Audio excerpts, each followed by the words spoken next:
মুসলমানের একটা তাকবীরে, মুসলমানের ঈমান শক্তিতে যারা আমপন্থী আছে, বামপন্থী আছে, ইসলাম বিরোধী আছে, তাদের হৃদয়ে কম্পন সৃষ্টি হওয়ার কথা ছিল।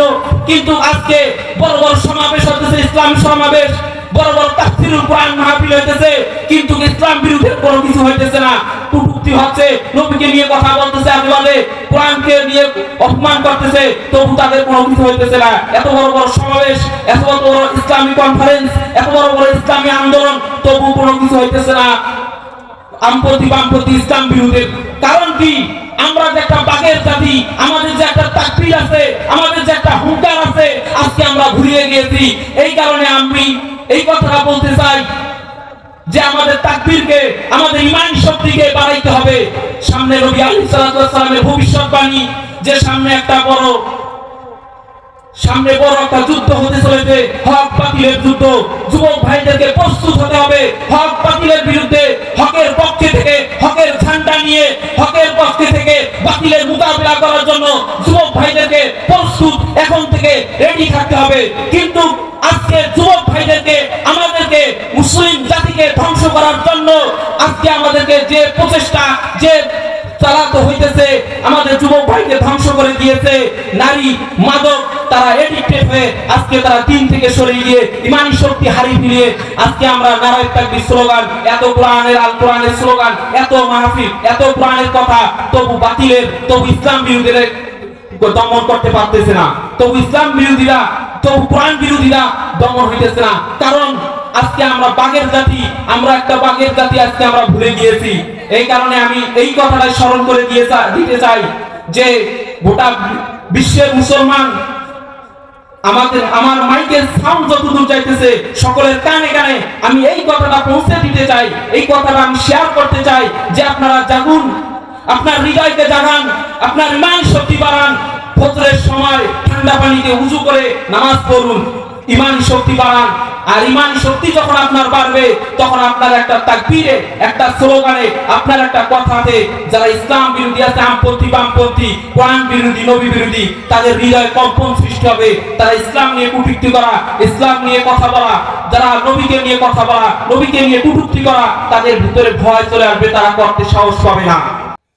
আসসালামু আলাইকুম ওয়া রাহমাতুল্লাহি ওয়া বারাকাতুহু।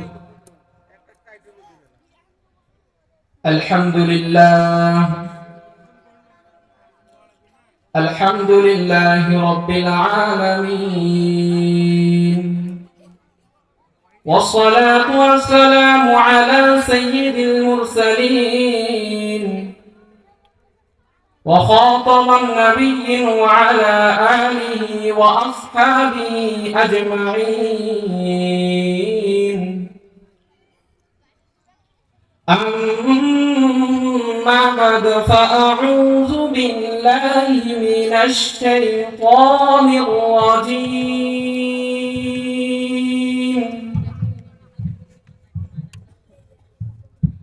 بسم الله الرحمن الرحيم. وما خلقت الجن والإنس إلا ليعبدون.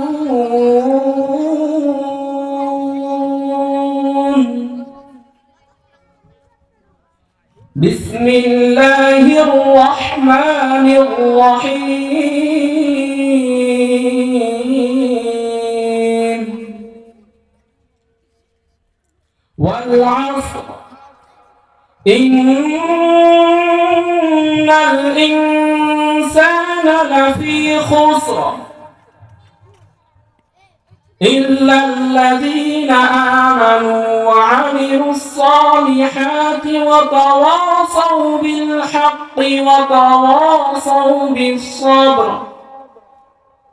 صدق الله المولانا العظيم. أو كما قال عليه الصلاة والسلام. قال النبي صلى الله عليه وسلم: حب الدنيا رأس كل خطيئة قال النبي صلى الله عليه وسلم أكثر الذكر هذه من لذات الموت قال النبي صلى الله عليه وسلم الحمد لله সমস্ত প্রশংসা আসে মহান রব্বুল আলামিনের দরবারে, যে মহান রব্বুল আলামিন 4 নং ভাঙ্গি পূর্বপাড়া যুব সমাজের উদ্যোগে 2 দিন ব্যাপী তাফসীরুল কুরআন মাহফিলের আজকে দ্বিতীয় রজনী, আল্লাহ তাআলা আমাদেরকে এই দ্বিতীয় রজনীর আশা, এই দ্বিতীয় রজনীর মাহফিলের কার্যক্রম শুরু করতে পারেছি। সেই কারণে আল্লাহ তাআলার কাছে আমরা যে যেখান থেকে মাইকের সাউন্ড আওয়াজ শুনতেছি, সকলেই অন্তরের অন্তরস্থল থেকে মুহাব্বতের কণ্ঠে সকলে বলবেন আলহামদুলিল্লাহ।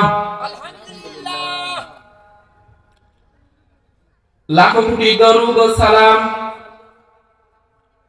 বিশ্ব নেতা, বিশ্ব নবী, দোজাহানের সরদার সাইয়্যিদুল মুরসালিন রাহমাতুল লিল আলামিন খাতামুন নবিয়্যিন, যেই নবী কে সৃষ্টি না করলে পৃথিবীর কোনো কিছুই সৃষ্টি করা হতো না, সেই মহামানব, মহানবী যেদিন কিয়ামতের দিন সব নবী ইয়া নফসি করবে, একমাত্র আমাদের নবী, প্রিয় নবী হযরত মুহাম্মদ সাল্লাল্লাহু আলাইহি ওয়াসাল্লাম ইয়া উম্মতি বলবে, শুধু উম্মতের কথা চিন্তা করবে। সেই প্রাণ প্রিয় নবী শানে আমরা দরুদ ও সালাম পাঠ করি, সকলে বলি সাল্লাল্লাহু আলাইহি ওয়াসাল্লাম। বিশেষ করে আজকের মাহফিলের প্রধান মেহমান, দ্বিতীয় মেহমান, প্রধান অতিথি, সম্মানিত সভাপতি, আল্লাহ তাআলা বিশেষ অতিথি, আল্লাহ তাআলা যেন সবাইকে কবুল করে নেয়, সকলে বলেন আল্লাহুম্মা আমিন।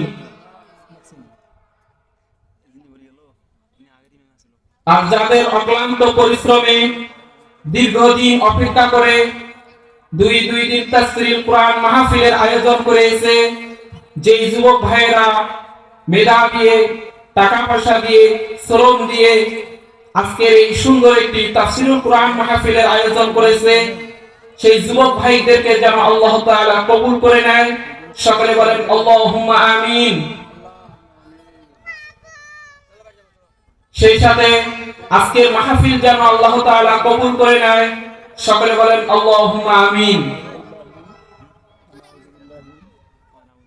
কোরআন ও হাদিস থেকে সংক্ষিপ্ত সময়ে আমি কিছু কথা বলবো। আল্লাহ তাআলা যেন আপনাদেরকে হিম্মত ও ধৈর্য সহকারে কিছু কথা আমাকে বলার এবং আপনাদেরকে কিছু কথা শোনার তৌফিক দান করেন, সকলে বলেন আল্লাহুম্মা আমিন। সর্বপ্রথম যেহেতু মাহফিলের শুরু, আমি সর্বপ্রথম আলোচনা করতেছি। মাগরিবের পর থেকে আলোচনা শুরু হয়ে গিয়েছে, অনেক ছোট ভাই বোনেরা ইসলামী সঙ্গীত বলল, কেরাত হইল, এখন আলোচনা শুরু হয়ে গিয়েছে। এই কারণে সর্বপ্রথম আমরা যে যেখানে আছি একটা স্লোগান হবে, একটা তাকবীর হবে, যে তাকবীরে হৃদয়ের অন্তরস্থল থেকে উচ্চ আওয়াজে একটা তাকবীর হবে, যে তাকবীরে ইসলামপন্থী, আমপন্থী, বামপন্থী, যারা ইসলাম বিরোধী, কোরআন বিরোধী, তাদের যেন কলিজায় কম্পন সৃষ্টি হয়। সকলের তাকবীর দেন, লিল্লাহে তাকবীর, লিল্লাহে তাকবীর। যেভাবে আমাদের তাকবীর দেওয়ার কথা ছিল সেভাবে কিন্তু হয় নাই। আজকে আমাদের ঈমানি শক্তি এমন দুর্বল হয়ে গিয়েছে যে আমাদের তাকবীরে, মুসলমানদের হুঙ্কারে বাতিলেরদের হৃদয়ে কম্পন সৃষ্টি হইতো, ইসলাম বিরোধীদের কম্পন সৃষ্টি হইতো হৃদয়ে শুধু মুসলমানদের একটা তাকবীরে, মুসলমানের একটা তাকবীরে যারা কোরআনের কটূক্তি করে, যারা নবীকে নিয়ে কটূক্তি করে, যারা ইসলামকে ধ্বংস করতে চায়, তাদের মনের ভিতরে ভয় সৃষ্টি হতো শুধু মুসলমানের একটা তাকবীরে। কিন্তু আজকে আমরা এমন জাতিতে পরিণত হয়ে গেছি, আমরা এমন মুসলমান হয়ে গেছি, যদি আমরা এখানে লক্ষ কোটি মানুষের তাকবীর দেই তবু বাতিলদের কোনো কিছু হয় না। কারণ কি? যদি ছোট্ট একটা উদাহরণ দেই, এই উদাহরণের মাধ্যমে আপনারা বুঝতে পারবেন কেন আজকে আমাদের তাকবীরে, কেন আজকে আমাদের স্লোগানে আজকে বাতিলদের, আজকে কোরআনের বিরোধীদের, নবী যারা দুশমন, যারা নবীকে কটূক্তি করে, কোরআনকে কটূক্তি করে, আল্লাহকে নিয়ে আজেবাজে কথা বলে, তাদের হৃদয়ে কম্পন, তাদের হৃদয়ে ভয় সৃষ্টি হয় না কেন? ছোট্ট একটা উদাহরণ দিলে আপনারা বুঝতে পারবেন ইনশাআল্লাহ। সংক্ষিপ্ত সময় উদাহরণটা এখনো আলোচনায় যায়নি, তার আগেই আমি এই উদাহরণটা দিতে চাইতেছি যে কিছু ছাগল একসঙ্গে দল বেঁধে আছে, সেখানে একটা বাঘের বাচ্চা ছোট ওই ছাগলের সঙ্গে আছে। তখন ছাগলগুলো বড় হয়, ওই বাঘের বাচ্চাটাও ধীরে ধীরে ছাগলের সঙ্গে বড় হয়। এই রকম বড় হইতে হইতে ছাগলগুলো অনেক বড় হয়ে গিয়েছে, বাঘটাও অনেক বড় হয়ে গিয়েছে। একদিন ছাগলগুলো নদীর পাড়ে পানি খাইতে গিয়েছে, তখন ওই বাঘও ওই ছাগলের সঙ্গে পানি খাইতে গিয়েছে। তখন ওই ছাগলগুলো কি করে? তাদের মাথার শিং দিয়ে ওই বাঘকে আঘাত করে আর পানি খেতে দেয় না বাঘকে। তখন ওই বাঘ বলল, বাঘ কান্না করতেছে আর বলতেছে, যদি আজকে আমার শিং থাকতো তাহলে আমিও তাদেরকে আঘাত করতাম, তার আঘাতের মাধ্যমে আমিও পানি খেতে পারতাম, কিন্তু দুর্ভাগ্য আমার শিং নাই, ওই কারণে ছাগলগুলো আমাকে আঘাত করতেছে, আমি এই কারণে কান্না করতেছি। কিন্তু সেই বাঘটা কি জানে না যে তার একটা হুঙ্কারে যদি এখানে 1 লক্ষ কোটি ছাগল থাকে, সে পালিয়ে যাতে ছাগলগুলো রাস্তা খুঁজে পাবে না।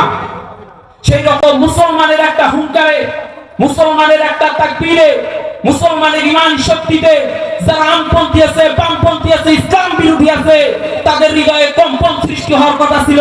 কিন্তু আজকে বড় বড় সমাবেশ হতেছে, ইসলাম সমাবেশ, বড় বড় তাফসীরুল কোরআন মাহফিল হইতেছে, কিন্তু ইসলাম বিরোধী কোনো কিছু হইতেছে না। কটূক্তি হচ্ছে, নবীকে নিয়ে কথা বলতেছে, আর বলে কোরআনকে নিয়ে অপমান করতেছে, তবু তাদের কোনো কিছু হইতেছে না। এত বড় বড় সমাবেশ, এত বড় বড় ইসলামী কনফারেন্স, এত বড় বড় ইসলামী আন্দোলন, তবু কোনো কিছু হইতেছে না আমপন্থী বামপন্থী ইসলাম বিরোধী। কারণ কি? আমরা যে একটা বাঘের জাতি, আমাদের যে একটা তাকবীর আছে, আমাদের যে একটা হুঙ্কার আছে, আজকে আমরা ভুলিয়ে গিয়েছি। এই কারণে আমি এই কথাটা বলতে চাই যে আমাদের তাকবীরকে, আমাদের ঈমান শক্তিকে বাড়াইতে হবে। সামনে নবী আলাইহিস সালাতু ওয়াস সালামের ভবিষ্যৎবাণী যে সামনে বড় একটা যুদ্ধ হতে চলেছে, হক বাতিলের যুদ্ধ। যুবক ভাইদেরকে প্রস্তুত হতে হবে হক বাতিলের বিরুদ্ধে, হকের পক্ষে থেকে, হকের ঝান্ডা নিয়ে, হকের পক্ষে থেকে বাতিলের মোকাবিলা করার জন্য যুবক ভাইদেরকে প্রস্তুত এখন থেকে রেডি থাকতে হবে। কিন্তু আজকে যুবক ভাইদেরকে, আমাদেরকে, মুসলিম জাতিকে ধ্বংস করার জন্য আজকে আমাদেরকে যে প্রচেষ্টা, যে চালাতে হইতেছে, আমাদের যুবক ভাইকে ধ্বংস করে দিয়েছে নারী, মাদক, তারা এডিক্টেড হয়ে আজকে তারা দিন থেকে সরে গিয়ে ঈমানি শক্তি হারিয়ে ফেলিয়ে আজকে আমরা নারায়ে তাকবীর স্লোগান, এত কোরআনের আল কোরআনের স্লোগান, এত মাহফিল, এত কোরআনের কথা, তবু বাতিলের, তবু ইসলাম বিরোধীদের দমন করতে পারতেছে না, তবু ইসলাম বিরোধীরা, তবু কোরআন বিরোধীরা দমন হইতেছে না। কারণ আজকে আমরা বাঘের জাতি, আমরা একটা বাঘের জাতি আজকে আমরা ভুলে গিয়েছি। এই কারণে আমি এই কথাটা স্মরণ করে দিতে চাই যে গোটা বিশ্বের মুসলমান, আমার মাইকের সাউন্ড যতদূর যাইতেছে সকলের কানে কানে আমি এই কথাটা পৌঁছে দিতে চাই, এই কথাটা আমি শেয়ার করতে চাই যে আপনারা জাগুন, আপনার হৃদয়কে জাগান, আপনার ঈমান শক্তি বাড়ান, ফজরের সময় ঠান্ডা পানিতে উযু করে নামাজ পড়ুন, ঈমান শক্তি বাড়ান। আর ঈমান শক্তি যখন আপনার বাড়বে, তখন আপনার একটা তাকবীরে, একটা স্লোগানে, আপনার একটা কথাতে যারা ইসলাম বিরোধী আছে, আমপন্থী বামপন্থী, কোরআন বিরোধী, নবী বিরোধী, তাদের হৃদয়ে কম্পন সৃষ্টি হবে। তারা ইসলাম নিয়ে কটূক্তি করা, ইসলাম নিয়ে কথা বলা, যারা নবীকে নিয়ে কথা বলা, নবীকে নিয়ে কটূক্তি করা, তাদের ভিতরে ভয় চলে আসবে, তারা করতে সাহস পাবে না। যদি আমাদের ঈমানি শক্তি আসতে পারে, তাই আমি সকলকে বলবো, আপনারা যে যেখানে আছেন, দোকানে পাটে হাট বাজারে, আপনারা এমন ভাবে একটা স্লোগান হয়ে যাবে, যে স্লোগানে আমপন্থী, বামপন্থী, ইসলাম বিরোধী 2 প্রকার 4 প্রকার যে যত আছে শয়তান আমাদেরকে ওয়াসওয়াসা দিয়ে মাহফিল থেকে বিরত রাখে, সেই শয়তানও যেন এই গ্রাম থেকে তার পরে গ্রাম, তার পরে গ্রামে যায় পড়ে। সকলে তাকবীর দেন, লিল্লাহে তাকবীর, লিল্লাহে তাকবীর। এই কারণে আমি সংক্ষিপ্ত সময় মূল আলোচনায় যেতে চাই। আলোচনার সংক্ষিপ্ত এই সময়ে ছোট্ট একটি টপিক নিয়ে, বিষয় নিয়ে কথা বলতে চাই, যে আল্লাহ তাআলা আমাদেরকে দুনিয়াতে কেন পাঠাইলেন।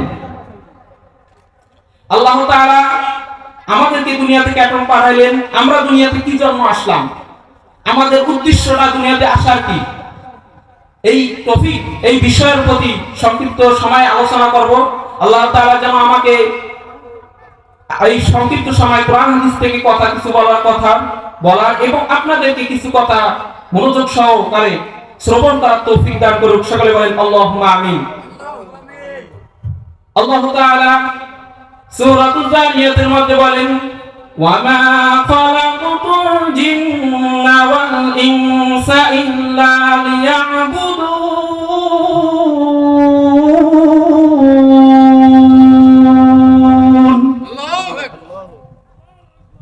আল্লাহ তাআলা এর মধ্যে স্পষ্টভাবে বুঝাই দিলেন, আল্লাহ তাআলা মানুষকে সৃষ্টি করেছে, জিনকে সৃষ্টি করেছেন একমাত্র আল্লাহ তাআলার ইবাদত করার জন্য। তাহলে এই আয়াতে আমি যদি ব্যাখ্যাও না বলি, তাফসীরও না করি, এই আয়াতটা যদি শুধু অর্থই বলি, তাতে আমরা বুঝতে পারতেছি যে আল্লাহ তাআলা আমাদেরকে কেন দুনিয়াতে পাঠাইলেন। মানুষ এবং জিনকে আল্লাহ তাআলা ইবাদত করার জন্য দুনিয়াতে পাঠাইছেন। একমাত্র আল্লাহ তাআলা ইবাদত করার জন্য আমাদেরকে পাঠানো হয়েছে। জিনকে পাঠানো হয়েছে একমাত্র আল্লাহ তাআলার ইবাদত, আল্লাহ তাআলার দাসত্ব, আল্লাহ তাআলার গোলামি করার জন্য। তাহলে আপনাকে আমাকে দুনিয়াতে কেন পাঠাইলেন? আল্লাহ তাআলার দাসত্ব, আল্লাহ তাআলার ইবাদত, আল্লাহ তাআলার গোলামি। এই আয়াতটা ভালো করে মনে রাখেন। সূরাতুল আসরের মধ্যে আল্লাহ তাআলা বলেন, আল আসর, সময়ের কসম, আপনার আমার হায়াতের কসম, কালের কসম। এই সময়ের কসম দিয়ে, খুব গুরুত্বপূর্ণ সময়ের এই কসম দিয়ে আল্লাহ তাআলা বললেন, ইন্নাল ইনসানা লাফি খুসর। আল্লাহ তাআলা বললেন, নিশ্চয় মানুষ ক্ষতির মধ্যে রয়েছে। ইন্না মানে নিশ্চয়, ইনসান মানে মানুষ, খুস মানে ক্ষতি বা ভিতরে। তাহলে প্রথম যে আয়াতটা সূরা জারিয়াতে 56 নম্বর আমি আয়াত তেলাওয়াত করলাম, সেখানে আল্লাহ তাআলা বললেন, আমি মানুষকে সৃষ্টি করেছি একমাত্র আল্লাহ তাআলা, মানুষ এবং জিনকে সৃষ্টি করেছি একমাত্র আল্লাহ তাআলার ইবাদত করার জন্য। কিন্তু যখন ক্ষতির কথা বললেন, যখন ধ্বংসের কথা বললেন, তখন জিনকে বাদ দিয়ে শুধু মানুষের কথা কেন বললেন? ও মুসলমান ভাইরা, কথাগুলো একটু গভীর মনোযোগ দিয়ে শুনবেন। যে আল্লাহ তাআলা আমাদেরকে সৃষ্টি করলেন, জিনকেও সৃষ্টি করলেন আল্লাহ তাআলার ইবাদত করার জন্য, কিন্তু ক্ষতির কথা বললেন, জিনকে বাদ দিয়ে শুধু মানুষের কথা কেন বললেন? আপনারা যে যেখানে আছেন, দোকানে পাটে বাজার ঘাটে, কথাগুলো একটু গভীর মনোযোগ দিয়ে শুনবেন। যে কেন আল্লাহ তাআলা আমাদেরকে সৃষ্টি করলেন ইবাদত করার জন্য, জিনকেও সৃষ্টি করে, আবার ধ্বংসের কথা জিনকে বাদ দিয়ে শুধু আমাদেরকে কেন বললেন? নবী আলাইহিস সালাতু ওয়াস সালাম হাদিসের মধ্যে বলেন, হুব্বুদ দুনিয়া রাসু কুল্লি খাতিআ। দুনিয়ার মহব্বত সমস্ত গুনাহের মূল। আমরা ক্ষতি হয়েছি জিনকে ইবাদত করা, সৃষ্টি করা হয়েছে ইবাদত করা, জিনকে বাদ দিয়ে আমাদের কথা কেন বললেন? কারণ আমরা দুনিয়ার পিছনে ছুটতেছি, দুনিয়ার বুকে ছুটতেছি, দুনিয়ার জন্য সবকিছু করতেছি, দুনিয়ার ভিতরে পাগল হয়ে গিয়েছি। দুনিয়া দুনিয়া বলতেছি, দুনিয়া দুনিয়া জিকির করতেছি, দুনিয়া দুনিয়া ফিকির করতেছি, দুনিয়ার জন্য সব সময় সবকিছু করতেছি। এই দুনিয়াতে আমরা আসক্তি হয়ে আমরা ডুবে গিয়ে আজকে আমরা আল্লাহ তাআলা ইবাদত করার জন্য আল্লাহ তাআলা আমাদেরকে পাঠিয়েছেন, এই উদ্দেশ্যটা আমরা ভুলে গিয়েছি, কারণ ভুলে গিয়েছি। আল্লাহ তাআলা আমাদেরকে পাঠাইলেন দুনিয়াতে, আমরা ভুলে গেলাম যে আল্লাহ তাআলা ইবাদত করার জন্য আমরা ক্ষতির মধ্যে চলে গেলাম, আমরা আল্লাহ তাআলার পথ থেকে সরে গেলাম, আমরা দিন থেকে সরে গেলাম, কোরআন থেকে সরে গেলাম, নবী আলাইহিস সালাতু ওয়াস সালামের সুন্নাহ থেকে আমরা সরে গেলাম। কারণ কি? আমরা দুনিয়ার ভিতরে ঢুকে গেছি, আমরা দুনিয়ার ভিতরে এমন ভাবে আসক্ত হয়ে গিয়েছি যে আমরা দুনিয়াতে থেকে সব সময় আমরা এই দুনিয়ার পিছনে ছুটতেছি। নামাজ ঘন্টার পর ঘন্টা চলে গিয়ে যাইতেছে, আমরা নামাজের দিকে, আমরা আল্লাহ তাআলার পথে আমরা ফিরতেছি না, কেননা আমরা দুনিয়ার মধ্যে মহব্বতে পড়ে গিয়েছি। তাই এখানে নবী আল্লাহ তাআলা কুরআনুল কারীম সূরাতুল মুমিনের 11, 12, 13 নম্বর আয়াতে আল্লাহ তাআলা বলেন, ক্বালা কাম লাবিসতুম ফিল আরদি আদাদা সিন ক্বালু লাবিসনা ইয়াওমান আও বা'দা ইয়াওমিন ফাসআলিল আদিন। আল্লাহ তাআলা কিয়ামতের দিন আমাদেরকে জিজ্ঞাসা করবে, ক্বালা কাম লাবিসতুম ফিল আরদি আদাদা সিন, তোমরা দুনিয়াতে কতদিন অবস্থান করেছিলে? এখন আমরা 50 বছর যে হায়াত পেয়ে দুনিয়া থেকে চলে গিয়েছে, সে কি 50 বছর বলবে? যে 60 বছর দুনিয়াতে পেয়েছিল সে কি বলবে আমি 60 বছর হায়াত পেয়েছি, জিন্দেগি পেয়েছি 60 বছরের? যে 100 বছর পেয়েছিল সে কি 100 বছর বলবে? যে 1000 বছর হায়াত পেয়েছিল দুনিয়াতে সে কি 1000 বছর বলবে না? আল্লাহ তাআলা বলেন, সেই দিন আমরা কি বলবো? ক্বালা কাম লাবিসতুম ইল্লা ফিল আরদি আদাদা সিনিন, আমরা সেদিন বলবো আমরা দুনিয়াতে মাত্র একদিন ছিলাম। আপনি কিন্তু হায়াত পেয়েছেন 50, 60, 70, আপনি হায়াত পেয়েছেন 180, কিন্তু আপনি সেই দিন কিয়ামতের দিন বলবেন মাত্র আমি দুনিয়াতে ছিলাম একদিন। যে ভূমিষ্ঠ হওয়ার জন্ম হওয়ার সঙ্গে সঙ্গে দুনিয়া থেকে চলে গিয়েছেন সেও বলবে আমি দুনিয়াতে ছিলাম একদিন। যে 50 বছর ছিলেন দুনিয়াতে সেও বলবে একদিন। যে 1000 বছর দুনিয়াতে ছিলেন সেও বলবে একদিন বা একদিনের কিছু সময়। তাহলে যে আমরা দুনিয়ার পিছনে এত ছুটতেছি, দুনিয়ার জন্য এত পাগল হয়ে গিয়েছি, এই যে দুনিয়ার জন্য আমরা খুন খারাপি, সুদ, ঘুষ, ব্যভিচার, হারাম কাজ সবকিছু একাকার করে আজকে আমরা লিপ্ত হয়ে গিয়েছি। আর সেই দুনিয়াতে আপনি থাকবেন মাত্র একদিন। কিয়ামতের দিন আপনাকে প্রশ্ন করা হবে আর আপনি বলবেন আমি দুনিয়াতে ছিলাম মাত্র একদিন। তাহলে একটু চিন্তা করুন, একটু গভীরভাবে মনোযোগ দিয়ে শুনুন। নবী আলাইহিস সালাতু ওয়াস সালাম বলেন সাহাবীদেরকে নিয়ে একসঙ্গে বসে, যে নবী আলাইহিস সালাতু ওয়াস সালাম বলেন, যে সাহাবীদেরকে বলতেছেন যে সমুদ্রের পাশে এক লোক দাঁড়িয়ে আছে আর সামনে বিশাল সমুদ্র। ওই লোক যখন সমুদ্রের ভিতরে তার আঙ্গুলটা ডুবিয়ে দিল আর আঙ্গুলটা ডুবিয়ে দিয়ে সমুদ্রের ভিতর থেকে তার হাতটা উঠাইল,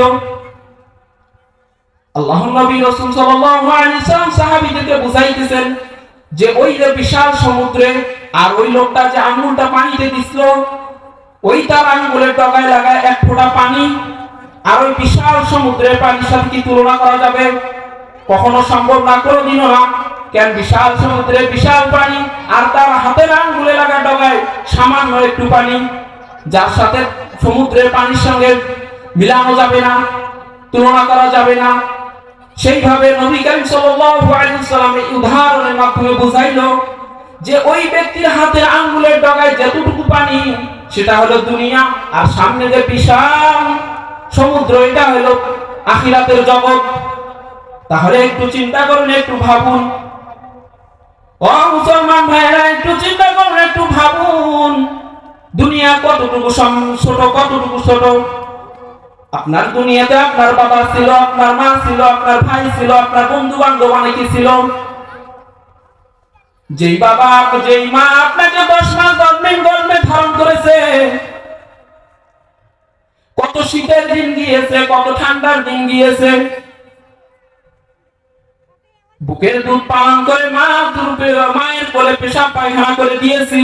ঠান্ডার দিন মা পেশাব পায়খানা মাথা শরীর নিয়ে বুকের মধ্যে সন্তানকে জড়ে ধরিয়ে 10 মাস 10 দিন কষ্ট করে গিয়েছে। 2টা বছর দুনিয়াতে লালন পালন করেছে। কথা বলতে পারি না, জবান নাই, হাত আছে চলতে কাজ করতে পারি না, পা ছিল চলতে পারি নাই। এত কষ্টের মধ্যে আমাদের মা 10 মাস 10 দিন আবার 2 বছর কত লালন পালন যত্ন দিয়ে আমাদেরকে বড় করেছেন। সেই মা আজকে দুনিয়া থেকে চলে অন্ধকার কবরে বছর বছর ধরে শুয়ে আছে। ও পর্দার ওই মায়েরা, আপনারা একটু গভীর মনোযোগ দিয়ে শুনবেন। আপনার বাবা যখন যা দরকার আপনার বাবা পূরণ করেছে, আদর যত্ন লালন পালন করে আপনাকে বড় করেছে, যখন যা দরকার আপনাকে দিয়েছে। আজকে ওই বাবা অন্ধকার কবরে চলে গিয়েছে। আপনিও কারো বাবা হয়েছেন, আপনিও কারো মা হয়েছেন। আপনার বাবা দুনিয়া থেকে চলে গিয়েছে, অনেক কষ্ট করে আপনাকে বড় করেছে। আপনার ছেলেকে আপনি অনেক কষ্ট করে লালন পালন করতেছেন, আপনিও দুনিয়া থেকে চলে যাবেন। এই দুনিয়া থেকে চলে যাওয়া এটা চিরন্তন সত্য। এই পৃথিবীর কত মানুষ আছে যারা কোরআনকে বিশ্বাস করে না। এই পৃথিবীর কত মানুষ আছে যারা আল্লাহকে বিশ্বাস করে না। এই পৃথিবীর কত মানুষ আছে যারা নবীকে বিশ্বাস করে না। এই পৃথিবীর কত মানুষ আছে যারা জাহান্নাম জান্নাতকে বিশ্বাস করে না, যারা নবী রাসূলগণকে বিশ্বাস করে না, কোরআন হাদিসকে বিশ্বাস করে না, কিন্তু মৃত্যুকে বিশ্বাস করে না, মৃত্যুকে অস্বীকার করে না। এমন কোন ব্যক্তি এই পৃথিবীতে খুঁজে পাওয়া যাবে না। এই কারণে আপনি দুনিয়াতে এসেছেন, মানে আপনাকে দুনিয়া থেকে চলে যেতে হবে। তাই আপনি এখনো সময় থাকতে ফিরে আসেন। কত যুবক ভাইরা এই দুনিয়া থেকে চলে গেল। যদি সোশ্যাল মিডিয়া দেখেন, ফেসবুকের মধ্যে দেখেন, প্রতিনিয়ত যুবকের লাশ, ঘাটে যুবকের লাশ, পানিতে যুবকের লাশ, মাঠে যুবকের লাশ, আগুনে পুড়ে যুবকের লাশ।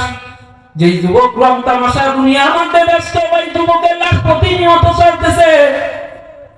ও যুবক ভাই, একটু মনোযোগ দিয়ে শুনবেন। আজকে বাসায় যাবেন, বাসায় গিয়ে বালিশের সঙ্গে মাথা লাগিয়ে একটু চিন্তা করবেন। যে মোবাইল নিয়ে আজকে দিনরাত পড়ে আছেন, যে মাদকে অ্যাডিক্টেড আছেন, একটু মনোযোগ দিয়ে শুনবেন। নারীর পিছনে ছুটতেছেন, দুনিয়ার পিছনে ছুটতেছেন, বালিশের সঙ্গে মাথা লাগিয়ে একটু চিন্তা করবেন।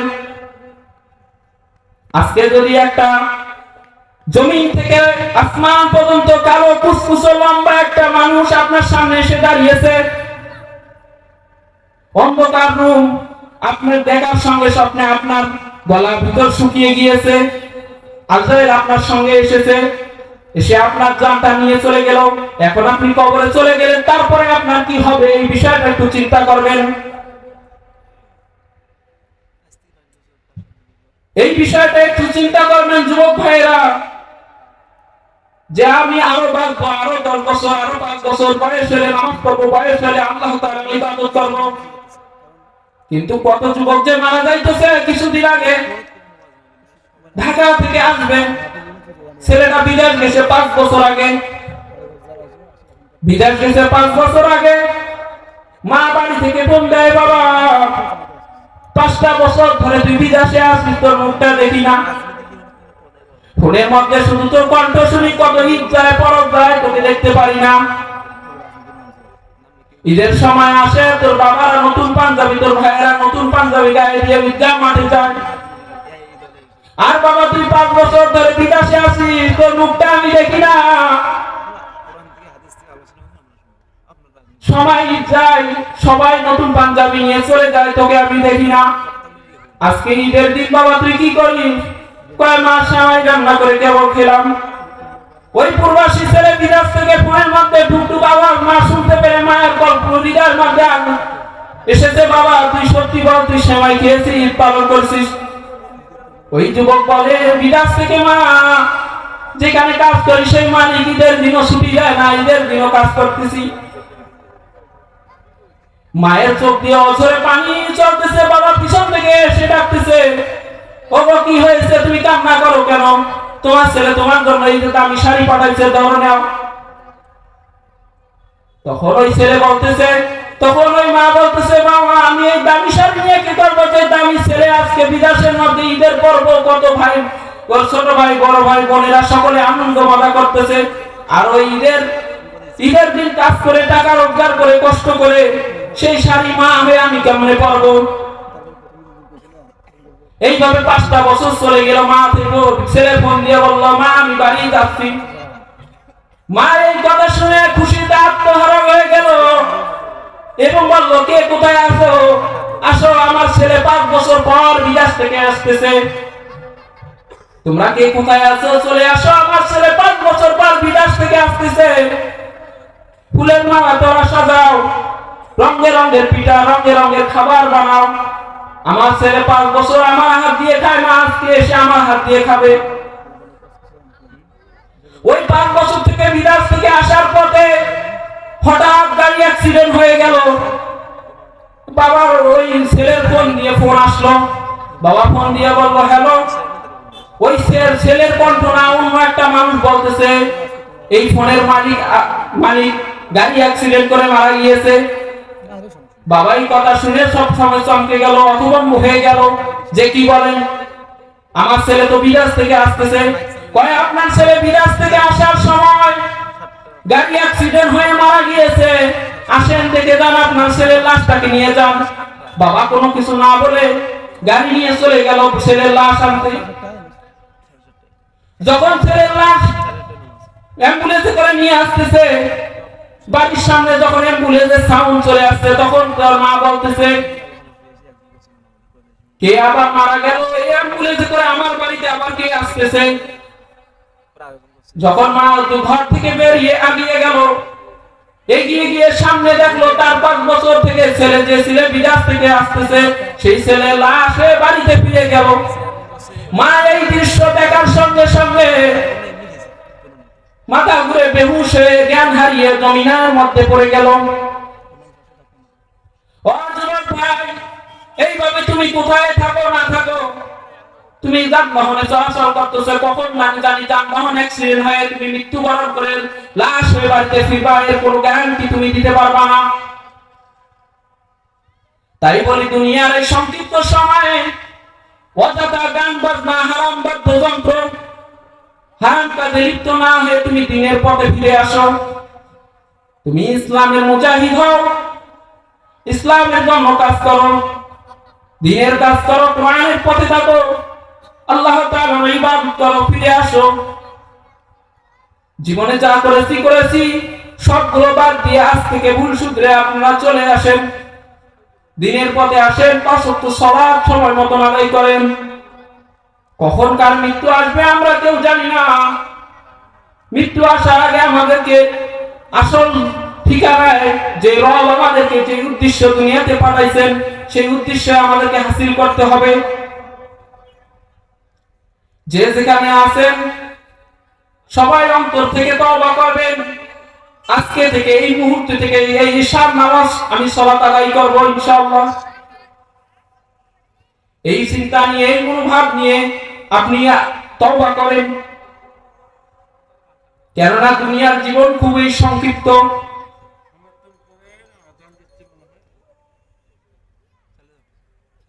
দুনিয়ার জীবন খুবই সংক্ষিপ্ত।